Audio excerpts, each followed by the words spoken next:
Happy day. Welcome to M.O.P classroom. This is Dr. Simmi Jain from the Department of Food Science, Program Food Technology and Management. Today, we will be taking through a session on the ingredients that make our favorite baked products. We will try and explore how each ingredient contribute to a quality, the end quality, sensory profile, eating characteristic, color, flavor, texture of the end product. The ingredients that make the baked products have been listed here. The major ingredient which is responsible for the structure, the wheat flour, the fiber present in the wheat flour or otherwise added. The gluten and the starch present in the wheat flour is responsible for the structure formation of the baked product, and that shows that it is the foundation of any baked product. Cocoa powder, which is majorly added for the color and flavor profile, it works as an enhancer to the profile of the baked product. Sugars and sweeteners, which provide sweetness and flavor, color and tenderness. It gives color to the crust. It is responsible for the preservation action, and also it leads to the fermentation process as it acts as a starting material for the yeast to act upon. The fats, which are responsible for adding color and flavor, tenderness and richness, whereas the large quantities of fat when added would interfere with the formation of the gluten. Eggs and egg product help in the formation of the structure and binds the ingredients together. Leavening agents, which help in rising of the dough. It can be mechanical, as in the case of air incorporated in cakes, chemical such as baking soda or baking powder, or biological, which is yeast. Flour improvers and enzymes which act in different ways and thereby helps in the development of gluten. Liquid and milk products, which not only bind the ingredients together, hydrate the gluten and thus help in the gluten structure and the baked product structure development. And lastly, the flavors and the flavoring agents, from salt to flavor extracts, herbs and spices. The variety is numerous, depends on the use of the baker. Let us have a look at these ingredients in detail and how they will influence the quality of the end product. Wheat flour. The composition of the wheat flour, the protein, starch, fiber, physicochemical properties of the wheat flour such as the particle size and the quality of the gluten is responsible for the structure of the baked product. The physicochemical characteristic and quality of the flour is further dependent on a number of factors such as the wheat variety and the conditions under which it is grown.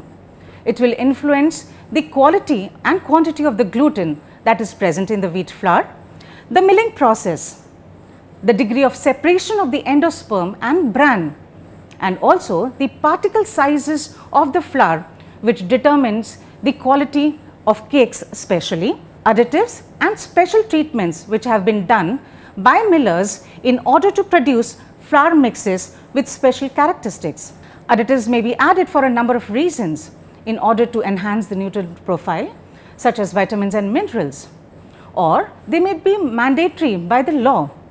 They may be added to influence or enhance the structure of the baked product or to whiten the pigment. When a flour is milled freshly, which is termed as a green flour, it is oxidized over a period of time by getting exposed to air, and there are two major changes that takes place in the flour. First, the pigment gets bleached out, the flour becomes white, and secondly, the flour, the gluten present in the flour gets strengthened. These changes are collectively known as natural aging. Natural aging has its own disadvantages as it takes a lot of time, and during this period the space that is being occupied also it attracts mold growth. At the same time, it might not be efficient as compared to the other chemical bleaching or maturing agents. A bleaching agent, a chemical, when added to a flour helps in bleaching the carotenoid pigment, gives a whiter flour. Example, chlorine, benzoyl peroxide. A maturing agent helps to strengthen the dough by working on the gluten. These maturing agents can work both the ways. Some maturing agents will strengthen the gluten, whereas some maturing agent might weaken the gluten. Examples of maturing agents include potassium bromate and ascorbic acid. The pH of the flour also makes an important contribution to the end characteristic of a product. An ideal pH is considered 5.5 to 5.6 for adequate fermentation to take place, which will help in maturing the gluten and increasing the enzyme activity and thereby increasing the gas production. The protein present in the flour, gluten and gliadin, the gluten proteins, are responsible for the structure formation, the flour quality and rheology of the dough.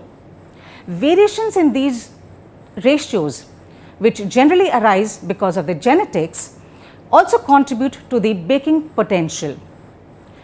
Gluten, which is responsible for the elastic properties, has two subdivisions. It has a high molecular weight unit as well as a low molecular weight unit. And again, the ratios of high molecular weight and a low molecular weight gluten will determine its potential use in the baked products. Protein, the gluten that is present, is important for the bread making activity. As we increase the protein content, it leads to increase in the gluten content and therefore it increases the volume of the baked product. As a general rule, wheat flours having higher protein content will also have higher quality of the gluten and thereby they are better used for bread making and vice versa.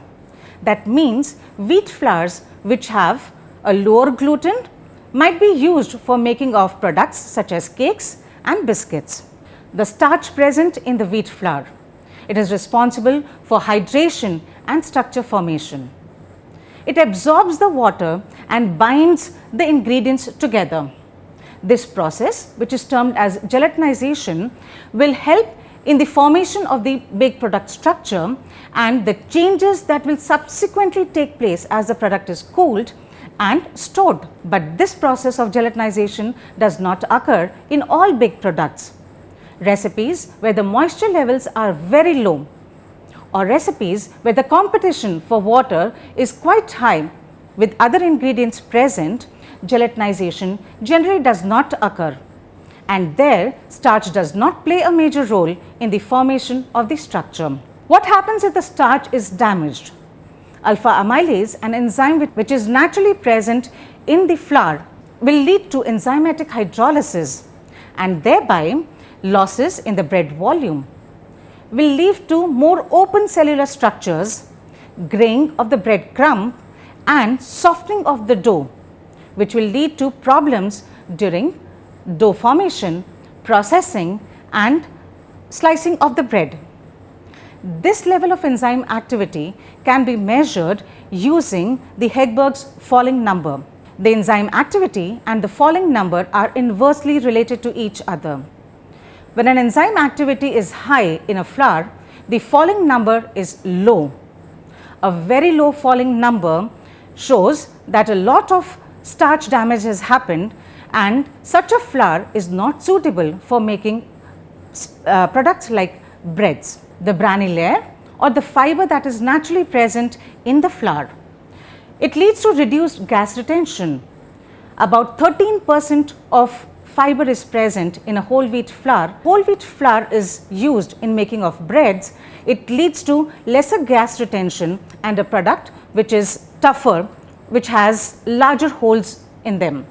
It reduces the volume of the bread. The size of the bran particle are also responsible for the quality of the end product.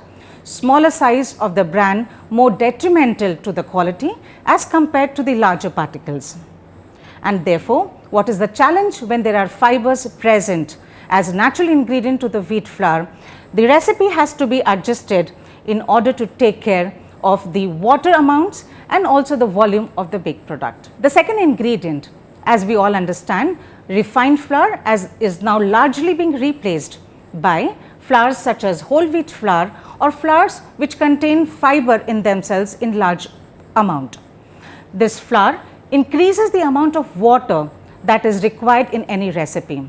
It absorbs more water as compared to a refined flour, and thereby the batter becomes more viscous in the initial stages, and over a period of time the viscosity changes, and a batter which is viscous initially turns to be more hard at a later period of time. Such tight doughs, if utilized, leads to dark streaks and firm patches on the baked product, and also reduces the dough's gas retention properties and volume of the end product. It impacts the mouth feel because the volume is comparatively lesser, and to a smaller extent the flavor of the product, and thereby the recipe needs to be adjusted in order to bring about a better gas retention, increase in the volume, and increasing the eating profile of the product with high fiber quantities. Soya flour, and as we have said, it is a versatile enhancer because it is also a bread improver. It naturally contains enzymes which will improve the volume of the baked product. It absorbs more water than the wheat flour because it contains larger amount of fiber. It makes small contribution to the gas retention because it contains again a larger amount of fiber. Yes, because of the presence of lipoxygenase, it leads to crumb whitening, which is a positive change in the end product. The overall advantages of using an enzyme inactivated soy flour is its oxidizing effect.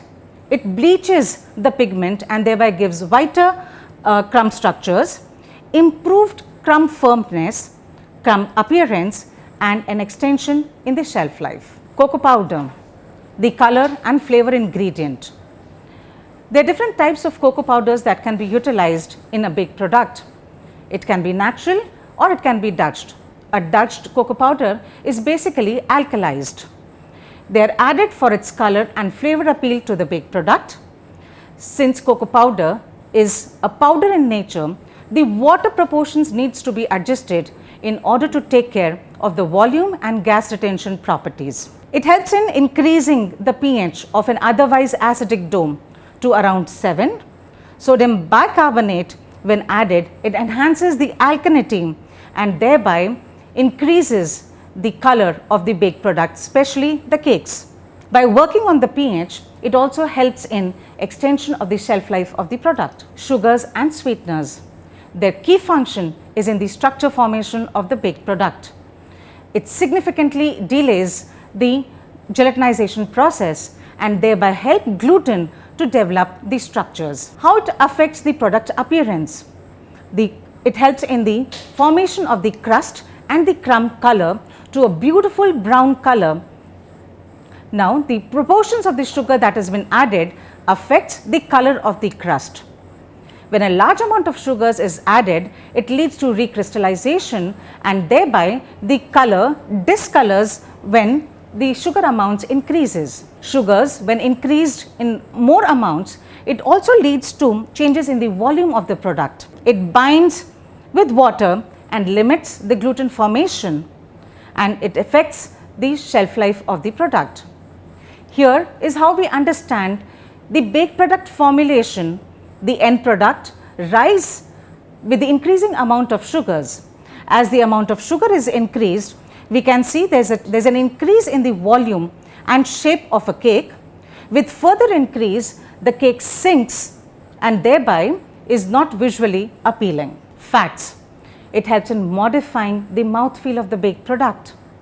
The fat chemistry is important for us to understand here, as when the fats are being cooled, the triglycerides, they pack together in different crystalline arrangements, and these arrangements are designated as alpha, beta prime and beta.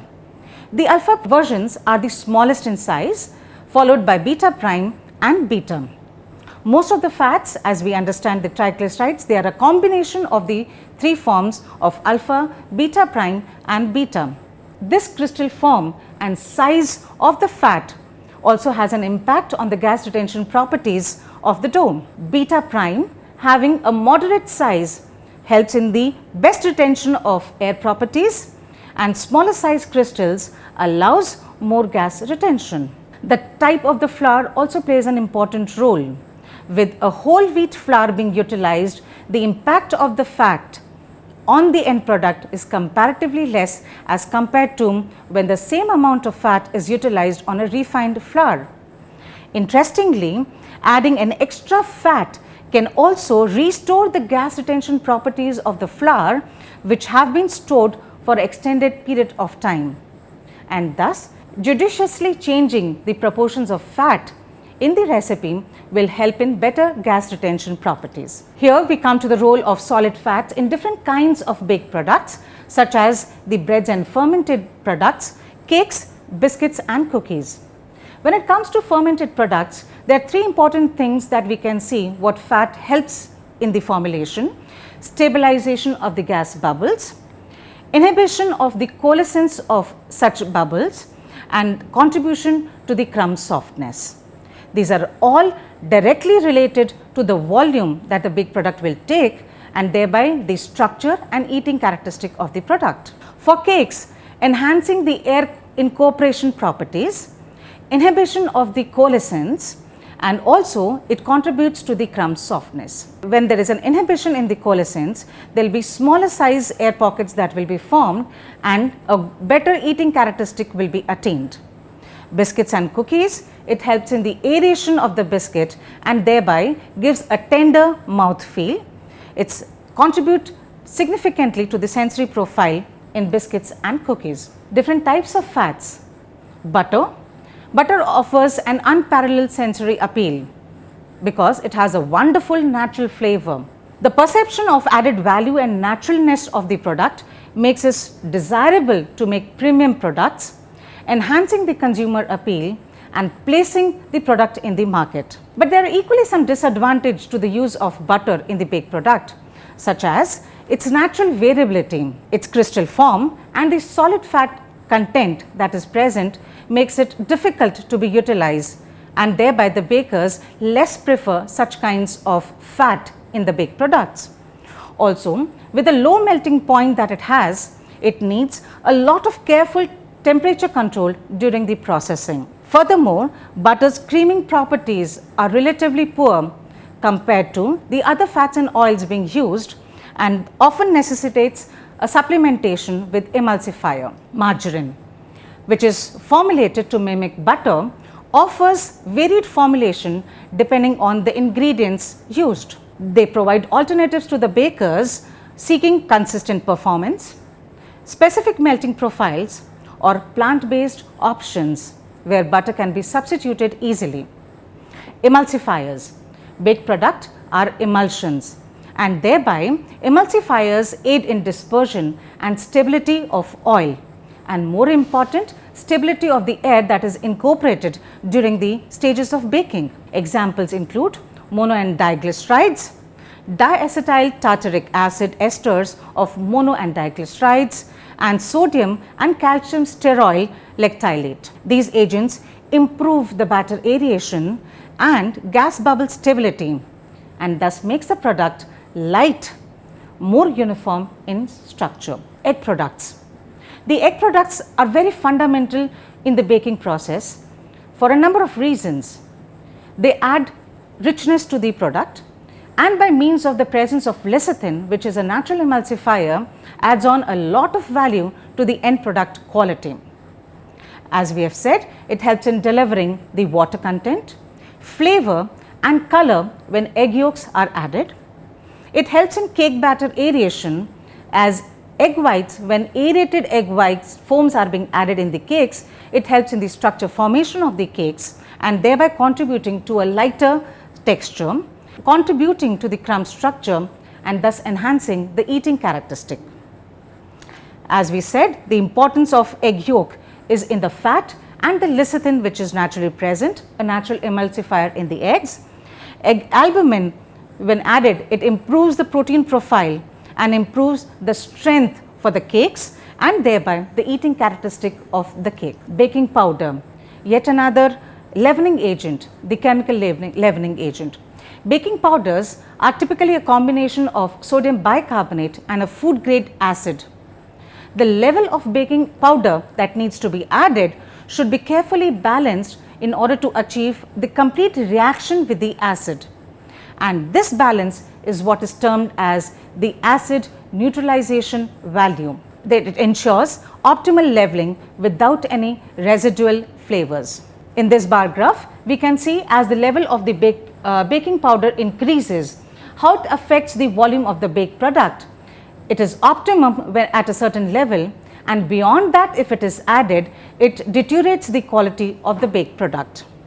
As we can see, when there is no baking powder added, the baked products tend to have a low volume. They have a dense structure and a closed structure. The absence of gas production results in a very compact crumb formation. Increasing the baking powder, the volume increases progressively till a certain point, and thereby the structure becomes open and aerated. Optimum value is attained when you increase, and further beyond this there is no increase in the volume of the baked product. It has optimum eating characteristic. Any excess beyond the optimum quantities that has been added leads to deterioration of the product. The product collapses, the volume falls, and the baked product loses its quality. Dried and candied fruits. They are basically a variety of candied fruits that can be added. They contribute to the sweetness.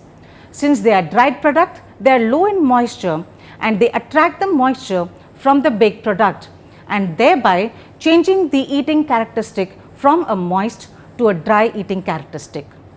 It contributes very little to the baked product structure. High levels of sugars that are present in these dried foods can lead to extension in the shelf life of the product. Chocolate chips, if any, if ever been added, they are generally added for the flavor, for the appeal and the eating quality. Presence of salt, it contributes to the flavor and a product which is mold free. It limits the activity of yeast in the dough, and thereby the recipes should be balanced to take care of the yeast quantities. The impact of salt on gluten formation is also been seen. Yeast, yet another leavening agent. It helps in the production of carbon dioxide. The baker's yeast Saccharomyces cerevisiae produces carbon dioxide, and this significantly changes the volume, texture and eating characteristic of the baked product. Yeast is sensitive to temperatures.